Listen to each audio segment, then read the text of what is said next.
So in the meantime, Prabhupada had recorded the record, the Hare Krishna record, which eventually the Beatles got, and that interested them when they heard that record. And the record was there was a lot of interest. It was a very nice.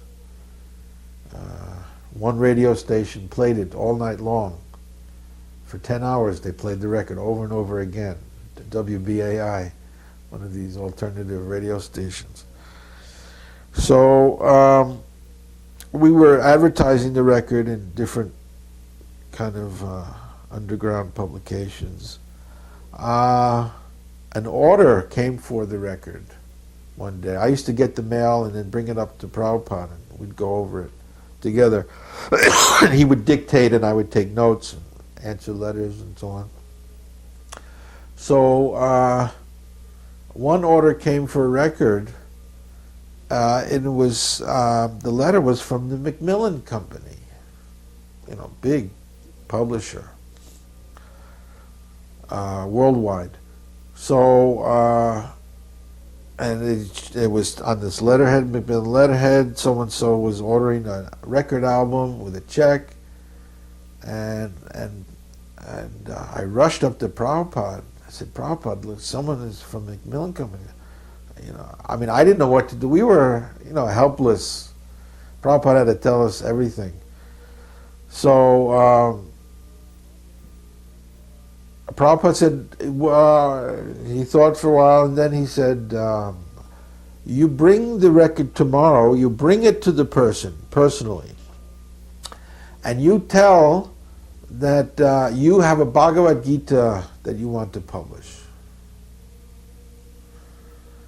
And I said, well, okay, I don't know, should I bring the manuscript? No, you just tell them. And I said, well, okay, but I have to say something about you as the author. Maybe I should bring some of the other books you've published, like from India, the books you have already published, Srimad Bhagavatam. He said, no, just tell them that you have a Bhagavad Gita to publish. I said, okay. So the next day I went uptown, I got dressed up in shirt and tie, and went uptown to, they have a skyscraper, Macmillan Company, and the person who I was giving the record to was an accountant. It had nothing to do with really publishing. He was just adding numbers, and I'm sitting there and I'm trying to think, well, how am I going to tell him? What am I going to tell him? So anyway, we're talking something about the record and the mantra and so on, and I'm kind of sitting there bewildered, and then the door opens and in walks someone, and he all of a sudden, very formally, he says, well, I'd like to introduce you to, and this is James Wade, he's our senior editor, and this is me. So, and I just shook hands with Mr. Wade, and I just looked him right in the face. I said, I have a Bhagavad Gita to publish. He said, a Bhagavad Gita by a Swami, an Indian Swami, here in New York? He did this himself?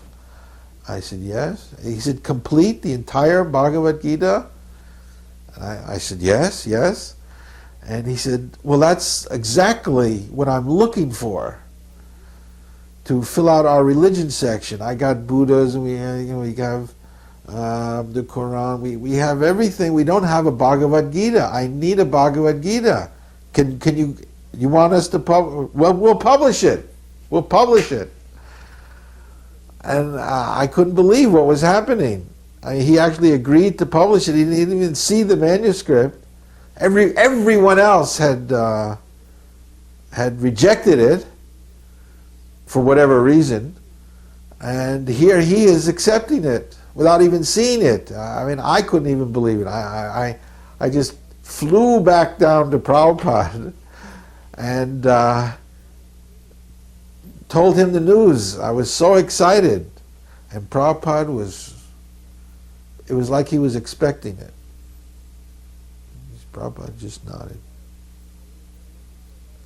We were in Columbus, Ohio, at that incredible time when Prabhupada led a kirtan at, I think it was University of Ohio or Columbus State or whatever it was.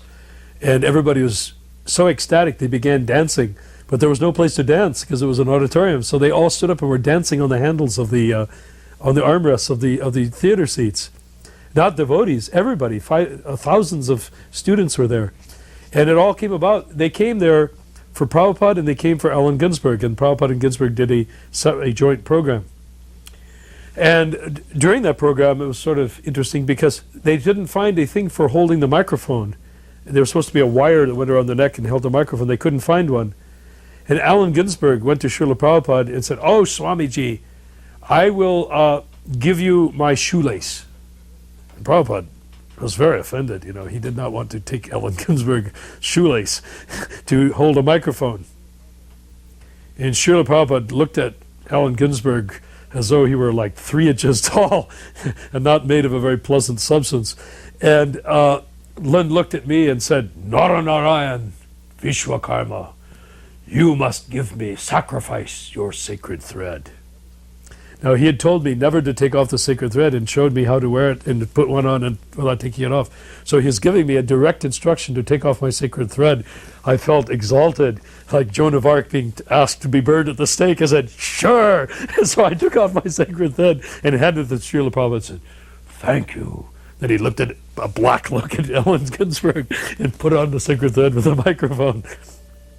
Well, anyhow, the whole thing went fabulously, and Allen Ginsberg chanted and Prabhupada chanted, and the thing was wild. It was just incredible. It was very exciting, and it gave a great boost to the beginning of the Columbus Temple. But after and before that time, Allen Ginsberg had flown in just for that purpose, and we had picked him up, and he was staying, I don't know if he was staying at the temple or not. I think he was staying in a hotel, but I don't know, maybe not. He might have been staying at the temple. But anyhow, I was designated to wash Allen Ginsberg's clothes at the laundromat.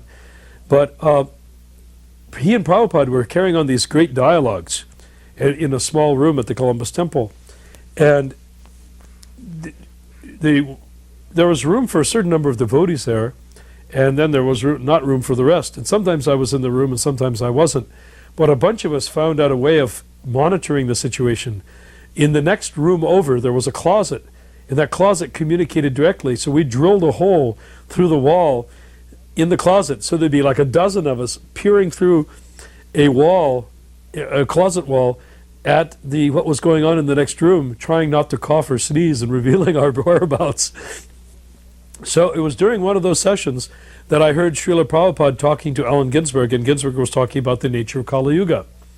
And Ginsberg was talking and saying, well, Swamiji, he used to call him Swamiji because that's the way he'd call in New York. And you know, Prabhupada and Ginsberg go way, way, way back. Ginsberg got him his first harmonium and arranged to help him get his temple. All these things he had aided. He was excited about Krishna consciousness. Although he never became a devotee, he was very enthusiastic about chanting the Hare Krishna mantra and used to hold kirtan all over the place on his own.